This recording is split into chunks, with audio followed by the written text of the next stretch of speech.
Hello, friends!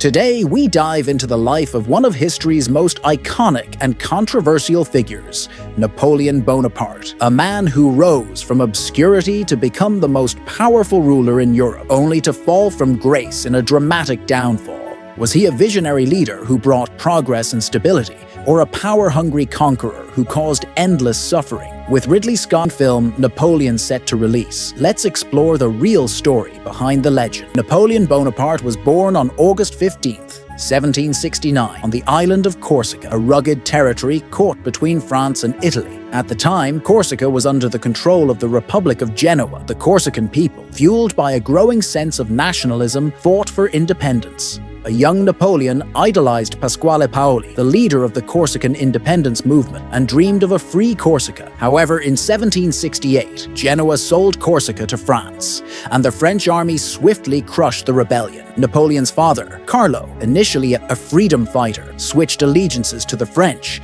securing a noble status for his family. This betrayal deeply affected Napoleon, who viewed his father as a coward. Thanks to his father's connections, Napoleon received a scholarship to attend a French military school. As a young Corsican in France, he faced ridicule for his accent and background. Isolated, he found solace in books, particularly the works of Enlightenment thinkers like Rousseau, who praised Corsican bravery. Napoleon excelled in mathematics, history, and geography, and was inspired by historical figures like Julius Caesar. After graduating as an artillery officer, he returned to Corsica, still dreaming of independence. But the French Revolution of 1789 would change everything. The French Revolution brought chaos and opportunity. Corsica fell under the jurisdiction of the new French government, and Pasquale Paoli, Napoleon's childhood hero, returned from exile. However, Paoli distrusted Napoleon's family, forcing them to flee to France. Meanwhile, France was engulfed in civil war. Napoleon supported the Jacobins, a radical political group,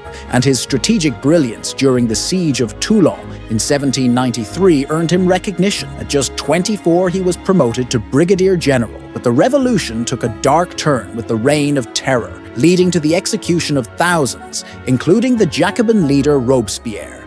After the fall of the Jacobins, Napoleon faced imprisonment, but was soon released. In 1795, he suppressed a royalist uprising in Paris, earning the favor of Paul Barras, a powerful political figure. Napoleon was appointed general of the Army of Italy, where he transformed a demoralized force into a disciplined army. His victories in Italy, such as the Battle of Arcole, made him a national hero.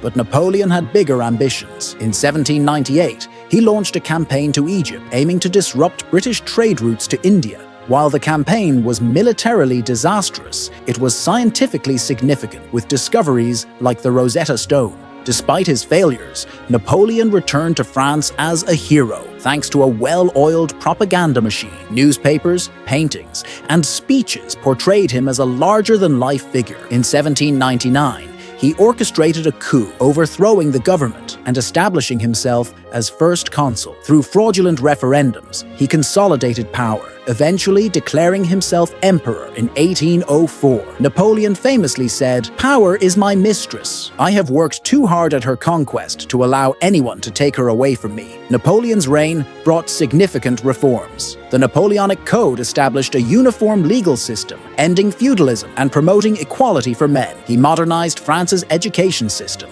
banking, and infrastructure. However, his rule also saw the reintroduction of slavery and the erosion of women's rights. While he spread revolutionary ideals across Europe, he also installed his family members as rulers in conquered territories, betraying the very principles of the French Revolution. Napoleon's ambition led to constant warfare. His continental system, an economic blockade against Britain, backfired when Russia defied it. In 1812, Napoleon invaded Russia, only to face a devastating retreat. By 1814, a coalition of European powers defeated him, exiling him to the island of Elba. He briefly returned in 1815, but his final defeat at the Battle of Waterloo ended his reign. Napoleon spent his last years in exile on the remote island of St. Helena, where he died in 1821. Napoleon's legacy is a paradox. He was a brilliant military strategist and reformer who brought stability to France, yet his hunger for power led to countless deaths and suffering. Was he a hero who liberated nations, or a tyrant who betrayed revolutionary ideals? The answer lies in the complexity of his character. As Ridley Scott's Napoleon brings his story to life, remember the man behind the myth, a figure who shaped history in ways we still grapple with today.